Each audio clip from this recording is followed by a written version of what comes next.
Mesdames et messieurs, très heureuse de vous retrouver à cette session d'information. Démarrons avec le Pakistan où une attaque à la bombe a fait au moins 11 morts. L'engin artisanal a été posé contre un bus transportant des ouvriers dans le nord-ouest du Pakistan, à la frontière avec l'Afghanistan, a provoqué la mort de 11 personnes, ont annoncé dimanche 20 août les autorités locales. Amir Muhammad Khan, un haut responsable de la police de la région, a confirmé à l'agence France Presse l'explosion de la bombe et le nombre de victimes. Les ouvriers qui ont été tués lors de cette explosion construisaient un nouveau poste militaire pour l'armée pakistanaise, a déclaré Raymond Gul Khattak, haut fonctionnaire du Nord-Waziristan, dans un communiqué.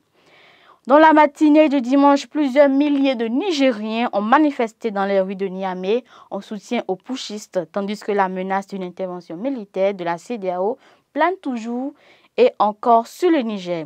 Et comme lors de chaque manifestation favorable, de nombreux slogans hostiles à la France et à la communauté économique des États de l'Afrique de l'Ouest étaient scandés ou affichés sur des pancartes, ont constaté des journalistes de l'AFP.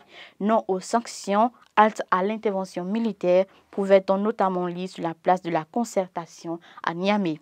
Cette manifestation intervient au lendemain d'un discours télévisé du nouvel homme fort du Niger. Dans cette allocution, il a esquissé un premier calendrier de transition annonçant le lancement d'un dialogue national et la durée de la transition qui n'excéderait pas 3 ans. Rendons-nous en RDC, la situation épidémiologique se dégrade dans la province trouble du Nord Kivu à l'est de la République démocratique du Congo. Plus de 8000 enfants de moins de 5 ans ont été infectés par le choléra en janvier-juillet 2023.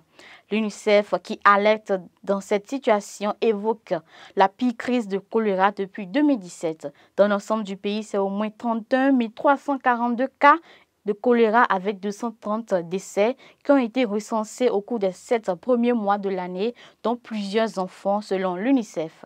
Province la plus touchée, le Nord Kivu compte plus de 21 400 cas selon le ministère de la Santé publique de RDC cité par l'UNICEF. Dans la corne de l'Afrique, le gouvernement somalien en plein conflit contre les islamistes radicaux Shebab dit vouloir enrayer les messages de propagande. Les autorités du pays ont décrété dimanche dernier l'interdiction de TikTok, Telegram et d'un site de Paris en ligne affirmant que ces plateformes étaient utilisées par des terroristes à des fins de propagande. Cette décision intervient à l'approche de la deuxième phase de l'offensive militaire contre les islamistes radicaux Shebab qui mènent depuis plus de 15 ans une sanglante insurrection contre le gouvernement central de Mogadiscio. Le Premier ministre néerlandais Mark Rutte a officialisé le dimanche dernier la livraison de F-16 en néerlandais à l'Ukraine lors d'une visite surprise du président ukrainien Volodymyr Zelensky sur une base de l'armée de l'air néerlandaise à Eindhoven, au sud des Pays-Bas. Le président ukrainien a salué cette décision historique. Il s'agit d'une nouvelle étape vers le renforcement du bouclier aérien de l'Ukraine, a-t-il déclaré. La confirmation et les détails de la livraison par les Pays-Bas à l'Ukraine des appareils ne sont pas encore connus. Ce sera tout pour aujourd'hui, mesdames et messieurs. Merci de nous avoir suivis et à très bientôt.